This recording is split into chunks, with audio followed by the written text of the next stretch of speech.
ఓం యోగేన చిత్తస్య పదేన వాచాం మలం శరీరస్య చ వైద్యకేన యోపాకరోత్తం ప్రవరం మునీనాం పతంజలిం ప్రాంజలిరనతో అస్మి. పవిత్రాత్మ స్వరూపులకు ప్రియాత్మ బంధువులారా, శ్రీ పతంజలి యోగ సూత్రములు సమాధిపాదము.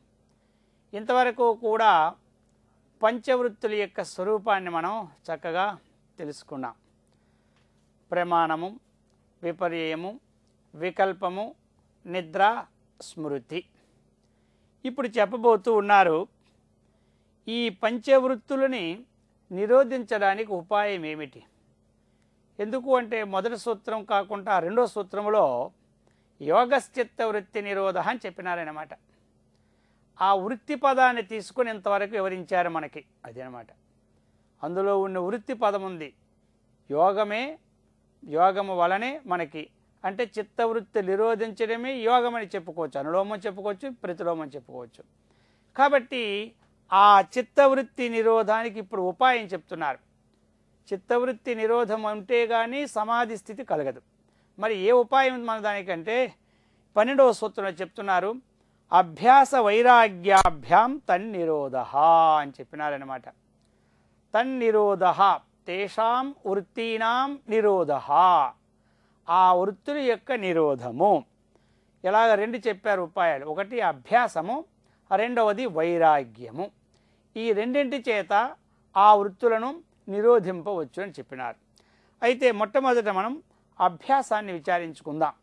అభ్యాసం అంటే ఏమిటి అని. పునఃపునః అనుశీలనం అభ్యాస. పునఃపునః అంటే మాటి మాటికి ఏదైనా ఒక మనం పనిని నేర్చుకోవాలనుకుంటున్నాం, ఆ పని ఈరోజు చేసి మళ్ళీ నెలనాడే చేస్తే అది రాదు. దానిని ప్రారంభంలో మాటి మాటికి అభ్యాసం చేయాలన్నమాట. దాని వలన మనకి ఆ అభ్యాసం వలన పాఠం చక్కగా కుశలమవుతుందన్నమాట అని చెప్తున్నారు. పునఃపునః అనుశీలనం, మాటి మాటికి ఏదైతే మనం చేస్తూ ఉంటామో దాన్నే అభ్యాసము అంటారు. ఆ విధంగా స్కూల్లో చదువుతారు పిల్లలు. మరి ఇంటికి వచ్చినప్పుడు ఒక అభ్యాస పుస్తకం ఇస్తారన్నమాట. దానిని చక్కగా ఏదైతే చదువుకున్నా మరలా అది వ్రాస్తూ ఉంటుండాలి. ఆ విధంగా చేస్తూ ఉంటుండాలి. కాబట్టి ఇది అభ్యాసం. ఎప్పుడు మనం ఈరోజు ప్రారంభించాం, 6 నెలల తర్వాత మళ్ళీ ఆ పని పట్టుకుంటే ఏమైనా మనకి అభ్యాసం అవుతుందా అంటే ఆ పనిలో కుశలత్వం వస్తుందా? రాదనమాట. అందుకని ఇది అభ్యాసం. సరే, ఇక మనం వాక్యం చెప్పుకున్నాం. ఇప్పుడు మనం యోగ విషయంగా చెప్పుకుంటామన్నమాట. ధ్యేయే వస్తుని చిత్తస్య స్థిరీకరణార్థో యత్న అభ్యాస. అభ్యాసం అంటే యత్నం, ప్రయత్నం. ఎట్లా? ధ్యేయే వస్తుని. ఇప్పుడైతే మనము ధారణా, ధ్యానం, సమాధి అనుకున్నాము కదా, ఆ విధముగా సమాధి స్థితిని పొందాలి అంటే ఏదైనా సరే ఒక ధ్యేయాన్ని మనం స్థాపించుకో. రాముడో, కృష్ణుడో, వాసుదేవుడు ఎవరైనా సరే అటువంటి వారి యందు ధ్యేయే వస్తుని చిత్తస్య, చిత్తము ఇటు అటు పోకుండా ఉండడానికి ఒకేసారి అభ్యాసం లేకపోతే రాదు. మాటి మాటికి మనం ప్రతిరోజు ఈవేళ 5 నిమిషాలు, రేపు 6 నిమిషాలు, ఎల్లుండి 7 నిమిషాలు, అట్లా ఒక్క నిమిషాన్ని పెంచుకొని పోతూ చక్కగా చీలిస్తే అదేమవుతుంది? ఆ ధ్యేయ వస్తువుని మన మనస్సు చక్కగా నిలబడుతుందన్నమాట. అందుకని ధ్యేయే వస్తుని చిత్తస్య స్థిరీకరణార్థ, చిత్తం ఇటు అటు చలనం లేకుండా ఆ వస్తువునందే ఐక్యం చేయడం అభ్యాసము. బాహ్యాన్ని చెప్పుకున్నాం, ఆ విధంగా అంతరాన్ని చెప్పుకున్నాం. అభ్యాసం మనకున్నది అనుకోండి, చేయరాని పనే లేదన్నమాట, సాధించరానిదే లేదు. ఏదైనా సాధించవచ్చు అన్నమాట. ఎట్లా అంటే అభ్యాసం చేత మనకున్న దోషాలని తీసుకోవచ్చు, అభ్యాసం చేత మహాకార్యాన్ని కూడా సాధించవచ్చు. ఒక వృద్ధురాలు ఉన్నారు, 80 ఏండ్లు 70 ఏండ్లు అనుకోండి. అటువంటి వృద్ధురాలు ఒకానొక సమయంలో ప్రతిరోజు కూడా రాజుగారి దర్వాజా అంటే ద్వారబంధం ముందు ప్రతిరోజు ముగ్గు వేస్తుంటుంటుంది. ముగ్గులు అలా ఒకరోజు ఆ ముగ్గు వేసిన తరువాత బయటికి పోతుంది. ఇలా చూస్తే ప్రతిరోజు ఒక రోజేమో పెద్ద ఏనుగు ఉంది. ఆ ఏనుగుని ఎత్తి పక్కన పెట్టింది. పక్కన పెట్టేసరికి రాజుగారు చూసినారన్నమాట. ఏనుగు ఇంత పెద్ద ఏనుగుని ఈ వృద్ధురాలు ఎలా ఎత్తడానికి సాధ్యమైంది అని రాజుగారు మరునాడు కబురు పెట్టి, అమ్మ అంత ఏనుగుని ఎట్లా ఎత్తావు అని ప్రశ్న వేశారు రాజుగారు. అప్పుడు ఆ అమ్మగారు చెప్పారు, నేను ప్రతి దినము కూడా ముగ్గు వేసి వెళ్ళిపోతాను. ఆ మృగ్గు మీదే ఆ చిన్నపిల్ల ఇంత సమయం నుంచి కూడా ఏనుగు పిల్ల వచ్చి ఆ ముగ్గు మీద కూర్చుంటుంటుంది, ఎప్పుడు పడుకుంటుంది. ఇక ఈ అమ్మగారు ఆ ఏనుగు పిల్లని తీసి పక్కన పెట్టడం, మళ్ళీ మృగ్గు వేయడం, ఇట్లాగే చేస్తున్నాను నేను ఒక 20 సంవత్సరాలు బట్టి. అందుచేత ఈ ఏనుగు ఎంత పెద్దదైనా నాకు మాత్రం పెద్దదిగా లేదని చెప్పింది. కాబట్టి ఇప్పుడు కూడా చూడండి, వ్యాయామం చేస్తున్నటువంటి వాళ్ళు ప్రతిరోజు కూడా ఒక 20 కేజీలు 30 కేజీలు గుండు ఎత్తడం, మర్నాడు ఇంకొక అర కేజీ పెంచడం, అట్లా పెంచి పెంచి పెంచి కొన్నాళ్ళకి ఏం చేస్తున్నారు, ఒక 100 కేజీలు కానీ 150 కేజీలు కానీ ఒకే చేతి ఎత్తేస్తున్నారనమాట. మరి అది ఒకే రోజు వెళ్ళిన వారు ఆ పని చేయగలరా? చేయలేరు. కాబట్టి అభ్యాసం ద్వారా మనము ఎంతటి పనైనా సాధించవచ్చు అన్నమాట. ఇంక ఏదైనా సరే మనకి ఒక దురలవాట్లు ఉన్నాయనుకోండి, అవి కూడా నిత్యం అభ్యాసం ద్వారా పోగొట్టుకోవచ్చు అన్నమాట. ఎలా అంటే రామకృష్ణ పరమహంస గారి దగ్గర ఒక శిష్యుడు ఉన్నాడు. సరే, అందరూ ఉపన్యాసం అయిపోయిన తర్వాత ఒకరోజు చెప్పారు పక్కవాడు, ఆ శిష్యుని మీరు బాగా గౌరవిస్తున్నారు కానీ వాడికి కొన్ని దురలవాట్లు ఉన్నాయండి అన్నారు. ఏమున్నాయి అన్నారు.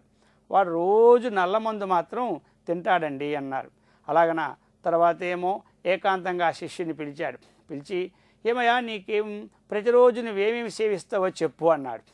సరే గురువుగారు, తమ దగ్గర అబద్ధం ఆడడం ఎందుకు, డాక్టర్ గారి దగ్గర కానీ గురువుగారి దగ్గర కానీ ఉన్నట్టు చెప్పేయాలట. డాక్టర్ దగ్గరికి వెళ్ళి చెప్పడానికి ఏం అనుమానమై ఒక రోగానికి ఇంకో రోగం చెప్పేశారు అనుకోండి, ఆయన ఇంకో మంది ఇచ్చారనుకోండి, వీడు వైకుంఠమే పోతాడనమాట. ఆ విధముగా గురువుగారి దగ్గర కూడా యథార్థం చెబితే వారికి ఉన్నటువంటి అజ్ఞాన భవరోగాన్ని తీరుస్తారు. అందుకని చెప్పాడు, ప్రతిదినము నేను నల్లమందు మాత్రం ఓ 12 గ్రాములు సేవిస్తాను గురువుగారు అన్నారు. సరే, నువ్వు సేవించు, నీకు నేను వద్దని లేదు, కానీ నేను ఒక పని చెప్తాను చేస్తారా అన్నారు. వెంటనే చెప్పారు, ఆ పనిని తప్పక చేస్తాను స్వామివారు అన్నారు. సరే, ఆ మర్నాడు ఏం చేశాడంటే ఒక చాక్ పీస్ తీసుకురామన్నాడు. ఆ చాక్ పీస్ తెచ్చిన తర్వాత నీ 12 గ్రాముల యొక్క గుండు ఉంది కదా, అది ఒక పక్క వేయమన్నారు, చాక్ పీస్ ఒక పక్క వేయమన్నారు. కరెక్ట్గా చూసుకున్నాడు.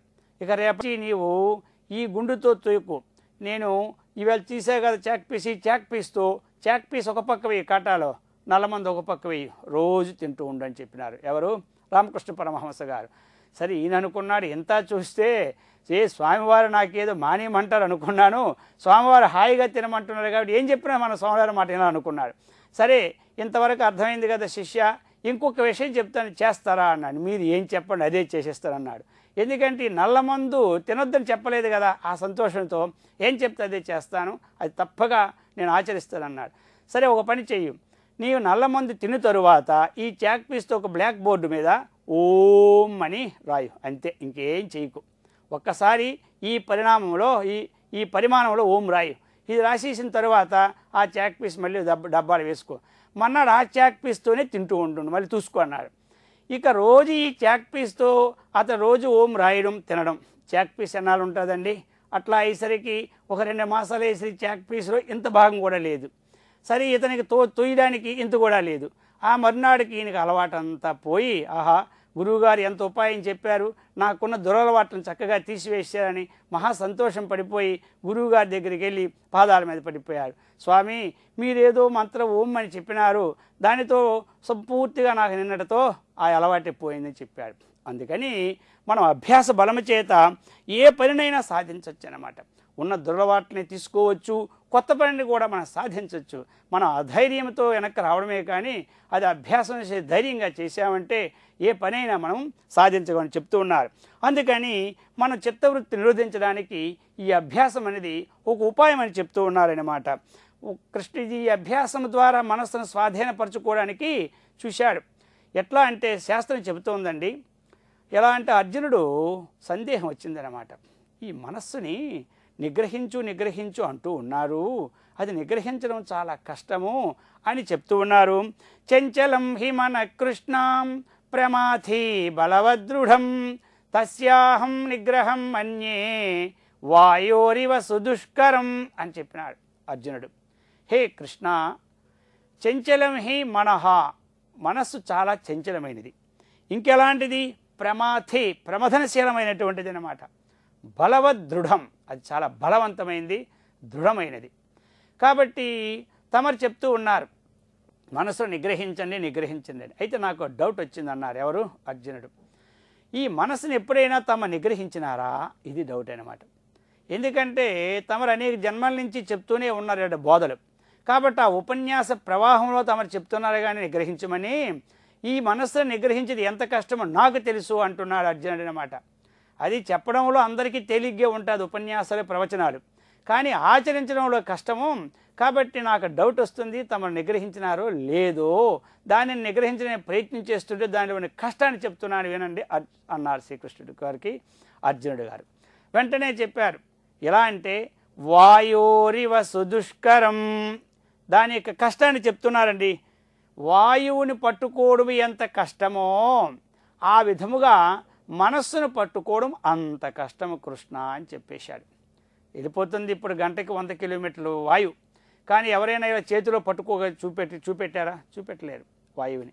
ఎందుకంటే వాయువుని పట్టుకోవడము ఎంత కష్టమో మనస్సును నిగ్రహించుట అంత కష్టమని చెప్పినాడు. కృష్ణుడి గారు ఆలోచించారండి, చాలా ప్రయత్నం చేశారు. ఈ అర్జునుడి గారు చక్కగా రీసెర్చ్ చేశారు. ఇప్పుడు మనం కాదంటే బాగుండదు ఈయన మాటకి అని చెప్తూ ఉన్నారు. అసంశయం మహాబాహో మనో దుర్నిగ్రహం చలం అభ్యాసేన తు కౌంతేయ వైరాగ్యేన చ గృహ్యతే చెప్తున్నారు. అర్జున అసంశయం మహాబాహో, హే మహాబాహో అర్జున, నీవు చెప్పినటువంటి విషయంలో ఆవగింజంతైన సందేహం లేదు అని చెప్పినాడు. మనస్సు నిగ్రహించుట కష్టమని దాంట్లో సందేహం లేనే లేదని చెప్పేశాడనమాట. అప్పుడు అనుకున్నాడు అర్జునుడు, నేను చేసిన రీసెర్చ్ సార్థకమైంది అనుకున్నాడు. ఎందుకంటే శ్రీకృష్ణుడు గారే మనకి సర్టిఫికేట్ ఇచ్చేసినారనమాట. మనస్సును నిగ్రహించడం చాలా కష్టమని. ఇంకా అనుకున్నాడు ఈ మనస్సు రేపటి నుంచి చెడిపోయినా పర్వాలేదు అనుకున్నాడు ఎవరు? అర్జునుడు. అయితే చెప్పారప్పుడు అసంశయం మహాబాహో మనో దుర్నిగ్రహం చలం అభ్యాసేన తు కౌంతేయ వైరాగ్యేన చ గృహ్యతే. అభ్యాస వైరాగ్యముల ద్వారా మనస్సు నిలిపోవచ్చునని శ్రీకృష్ణుడు చెప్పినారు. కాబట్టి అటువంటి అభ్యాస వైరాగ్యములకు కావలసినటువంటి దృఢమైనటువంటి భక్తిని సత్కర్మ నిష్టను మనకి ఆ పతంజలి మహర్షుల వారిచ్చి సదా రక్షించెదరుగాక.